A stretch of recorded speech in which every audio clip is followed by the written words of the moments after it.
আসসালামু আলাইকুম। কাছে দূরে যে যেখান থেকে আমার ভিডিওটা দেখছেন, আশা করি সবাই ভালো আছেন, সুস্থ আছেন। তো আল্লাহর অশেষ রহমতে আমরাও সবাই ভালো আছি।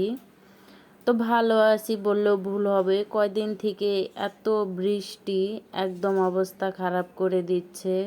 কোনো কাপড় চোপড় ধোয়াধাই করা যাচ্ছে না, কোনো কাজকামও করা যাচ্ছে না। রোদ না হলে তো বাসা বাড়িতে কোনো কাপড় চোপড় শুকানো অনেক কষ্ট। আমরা যারা বাসা বাড়িতে থাকি তারা অবশ্যই আমরা এই সমস্যাটা বুঝি। তো কি করব, প্রকৃতি যেভাবে চলবে আমাদের সেইভাবেই চলতে হবে।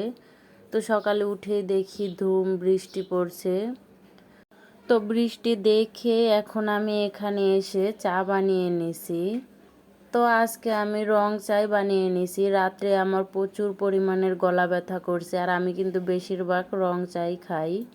তো এই তো এখানে লাভ বিস্কুট আনা হয়েছে, তো সেটা আমি ছিঁড়ে নিলাম।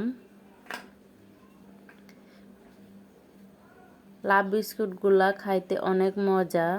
যে যে খাইছেন অবশ্যই কমেন্টে জানাবেন। তো খাওয়া দাওয়ার পরে বিকালবেলা আমরা একটু বাহিরে গেছিলাম। বাহিরে যাওয়ার পরে তো 2টা প্লেট আনা হয়েছে। অবশ্যই আমার প্লেট ছিল, কিন্তু ওগুলা সব সেট করা প্লেট ছিল। ভাবলাম সেটের প্লেট নষ্ট করব না, এই কারণে 2টা প্লেট নিলাম। 100 টাকা করে নিছে। আর এখানে কিছু মুদি বাজারও আনা হয়েছে, মাসকাবারি, যেটা প্রত্যেক মাসে আনা হয়। তেলটা আমি প্রত্যেক মাসে আনি না। তেল আমার এই 5 লিটার তেল আমার 2 মাস চলে যাবে। তো এখানে বাচ্চার জন্য লুডুস 2 প্যাকেটের সাথে 1 প্যাকেট ফ্রি ছিল। তো এখানে টিস্যু আনা হয়েছে, অনেক সময় লাগে।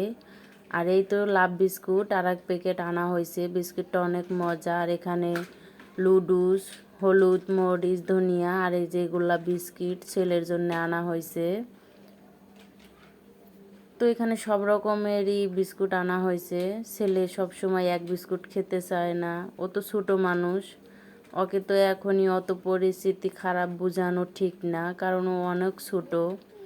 আমাদের যতই অভাব অনটন থাকুক, বাচ্চাদের এগুলা এখনই বোঝানো ঠিক না। তো এই যে পাউডার, একটা ভীম, তেজপাতা, এগুলাই সব কিছু নিয়ে আসলাম। তো এখনও যারা বগর বগর আমার শুনছেন, যদি আমার ভিডিও ভালো লাগে প্লিজ একটা লাইক দিতে ভুলবেন না। আর আমার চ্যানেলে যদি আপনি নতুন এসে থাকেন, আপনার যদি আমার ভিডিও ভালো লাগে প্লিজ আমার চ্যানেলটিকে সাবস্ক্রাইব করে আমার পাশেই থাকবেন। আর আপনি যদি আমার ভিডিওটা ফেসবুক থেকে দেখে থাকেন, চাইলে এই পেজটাকে ফলো দিয়ে রাখতে পারেন। কতদিন হচ্ছে আমার মাথায় প্রচুর পরিমাণে চুল উঠছে, তাই এই তেলটা নিয়ে আসলাম। তেলটা কেমন হবে জানি না, ব্যবহার করি তারপরে বুঝতে পারবো। সবাই ভালো থাকবেন, আল্লাহ হাফেজ।